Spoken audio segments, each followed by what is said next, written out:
I am your friend, Dr. Charles Apoki. I want to talk about the pupa stage of life. You see, a human being undergoes metamorphosis like the butterfly. The butterfly starts as an egg, becomes a caterpillar, which is the larva stage, becomes a pupa, and then finally the butterfly comes out.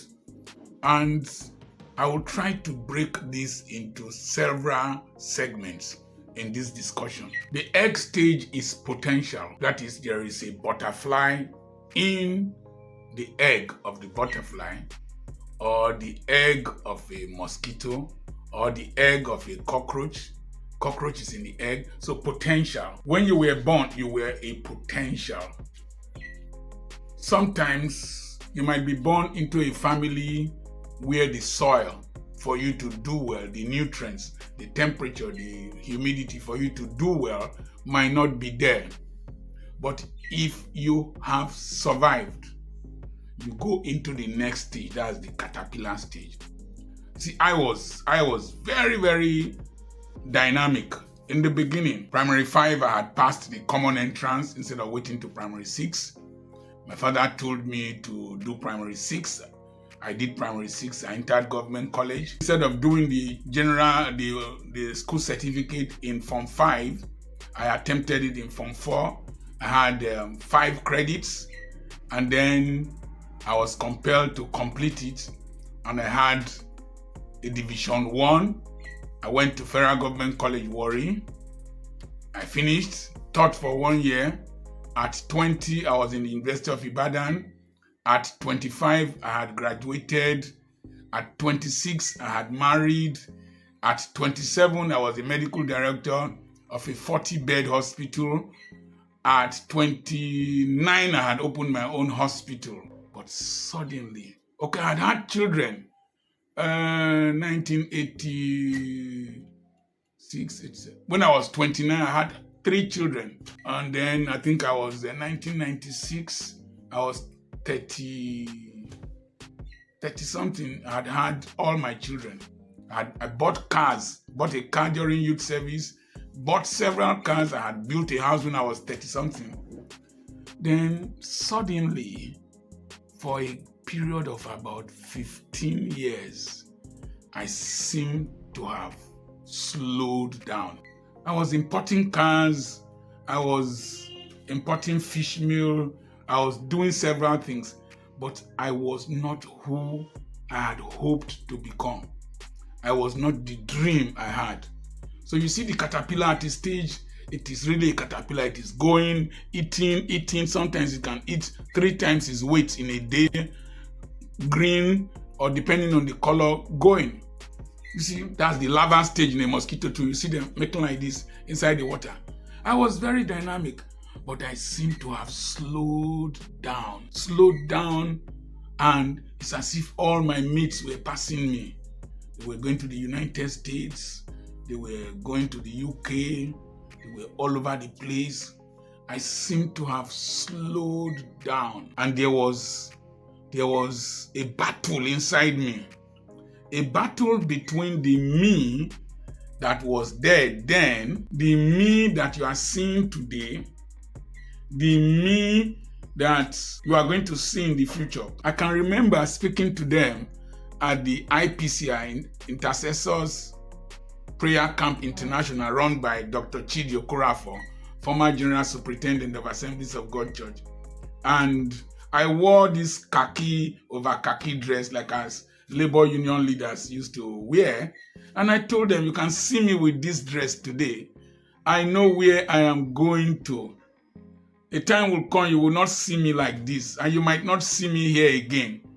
So there was a future me, which is today, that you are seeing, that I was telling them then. But there was a battle inside me between the future me that you will see later, this present me that was the future then, and the stagnated me. Use the word stagnated. There was this battle. Do you feel like that? Do you feel you have so many potentials? Do you feel left behind by your mates? Do you feel you are behind schedule? I have passed that road and I know how it feels. And then people will just label you. My in-laws labeled me. There were people who labeled me in the church. There were friends who labeled me. There were people who assumed that was all about me. But there was the me in me. The me in me was, no, this is not who you are supposed to be. This is not where you are supposed to be. This is not what you are supposed to be in. This is not who you are supposed to be relating with. I heard so many things, even those I helped, those I rendered services to. But I knew what was in me. And you are listening to me here. You know who you are. You know where you are supposed to be. You are not competing with people, but you know where your mates are. You know they are not better than you. You know you have the mental capacity, the intellectual capacity, the talent, and the anointing to be there. But you feel trapped. I was like that. And I was suffocating. I wanted to go and work in the Philippines. I wanted to go and work in Seychelles. I wanted so many things. But so what did I do? I calmed down. I started to read voraciously. I read voraciously. I read anything and everything. I started scavenging for knowledge. Scavenged for knowledge. Television, then the best you had was a counter or what. I searched for knowledge. I read books, biographies. Then I served God with my might.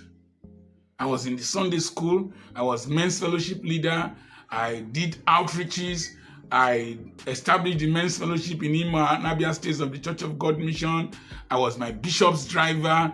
I was taking care of lepers in the leprosarium in Ikorotoiwo. I was taking care of children in the remand home. I was taking care of prisoners. I was taking care of children in the motherless babies home. I would carry children. I washed toilets in the remand home. I was treating them for epilepsy. I just needed to put my life into action. Then there were rural outreaches, village preachers. That was the platform I had. I put my energy in everything. I imported cars. I imported fish meal. I sold drips, opened the tailoring shop for my wife. Everything. But I needed to bust this cocoon. You know, sometimes when a woman is pregnant, the baby will be making like this. It's preparing to come out. There's something in you preparing to come out. Something in you preparing to come out. And then something happened. Elder A.K. Eliayanuma gave me a platform to preach in the Full Gospel Businessmen's Fellowship International. He was observing me when I was teaching in the Sunday school as a superintendent. He observed me when I ran a marriage seminar for the men's fellowship in one hotel close to Royal Palm Hotel also in Aba.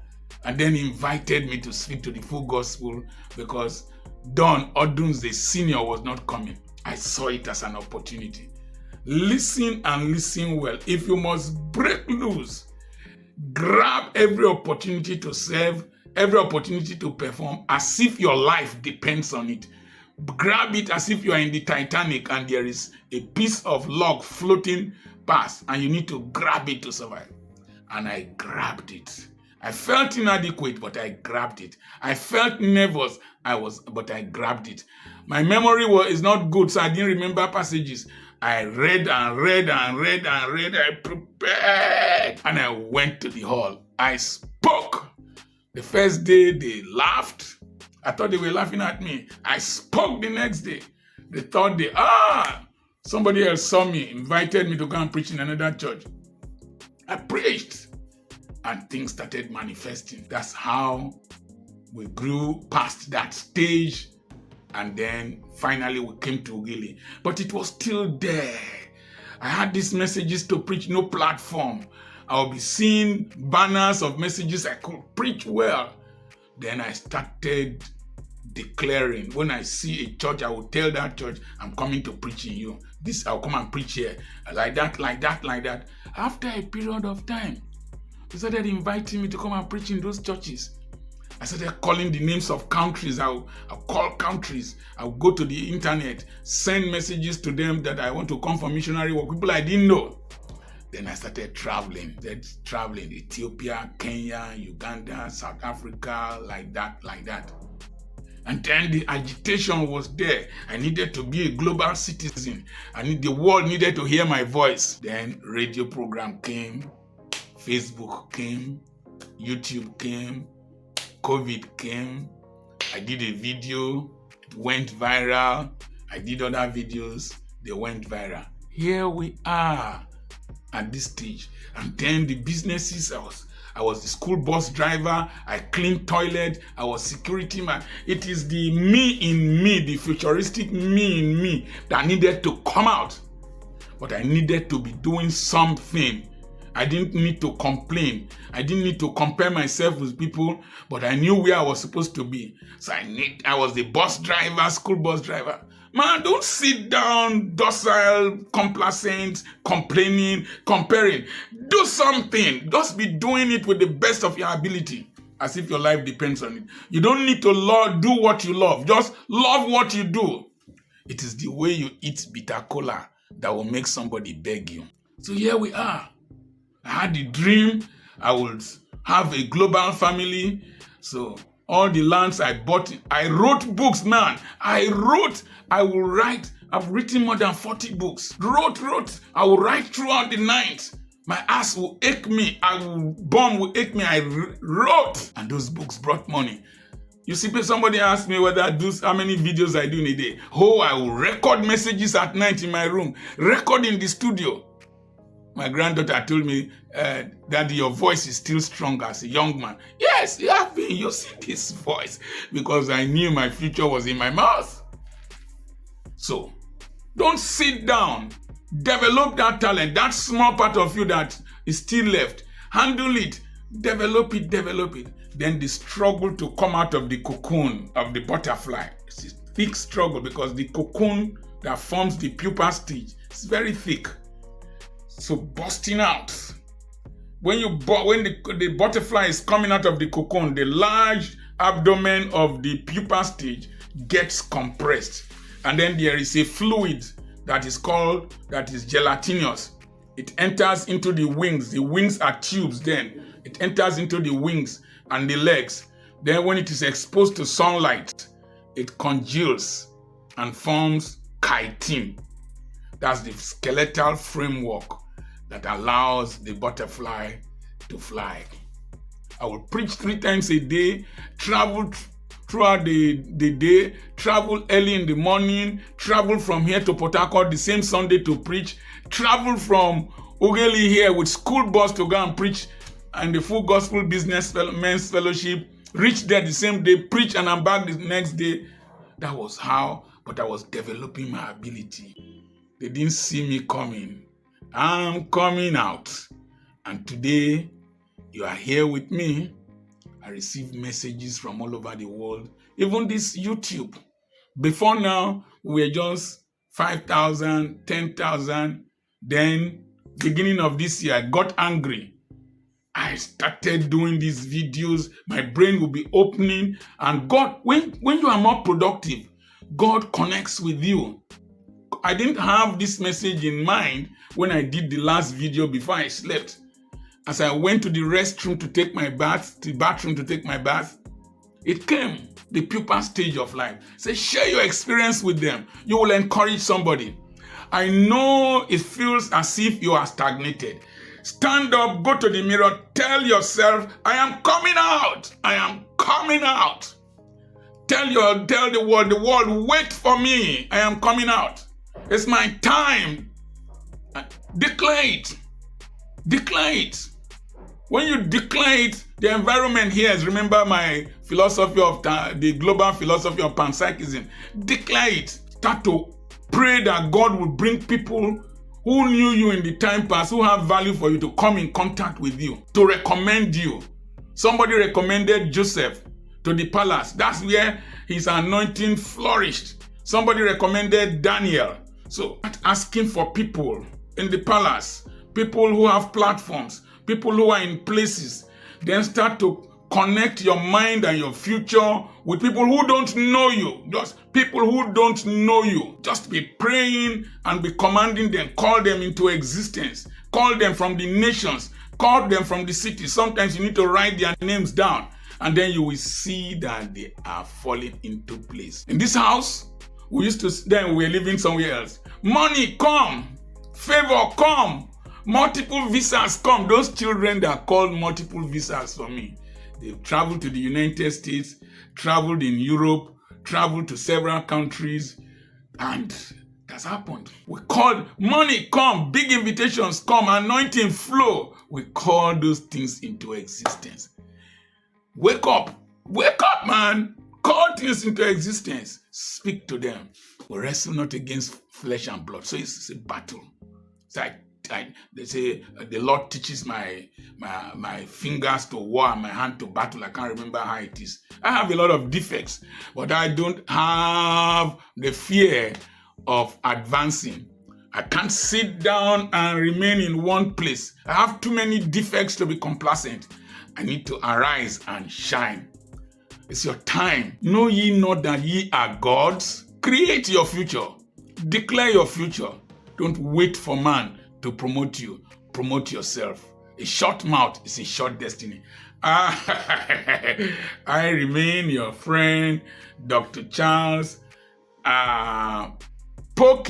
God bless you.